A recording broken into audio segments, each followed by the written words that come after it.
Malta se tkun fost il-pajjiżi li se jinsistu biex fil-Kunsill Ewropew tas-Saħħa ikun hemm diskussjoni dwar l-effetti tat-tibdil fil-klima fuq is-saħħa taċ-ċittadini u fuq is-sistemi tas-saħħa. Dan saħħu d-Deputat Prim Ministru tas-Saħħa Fearne waqt laqgħa tal-Ministri tas-Saħħa fi Spanja. F'kummenti qabel bdiet il-laqgħa, Fearne saħaq li din il-laqgħa ġiet fil-mument opportun meta l-pajjiżi fin-Nofsinhar tal-Ewropa qed jesperjenzaw l-effetti tat-tibdil fil-klima fil-laħam il-ħaj. This council meeting comes at a very important time, which is when we are, especially in the southern part of Europe, seeing the devastating effects of climate change happening in real time.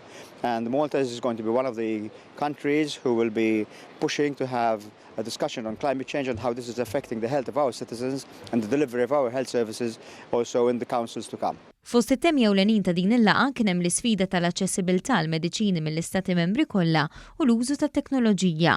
Id-Deputat Prim Ministru tal-eżempju tal-użu ta' fuljetti diġitali bl-informazzjoni għal pazjenti bil-lingwi uffiċjali tal-Unjoni Ewropea kollha biex membri stati żgħar b'lingwi uniċi bħalma hija Malta ikollhom l-istess aċċess għall-mediċini bħal pajjiżi l-kbar.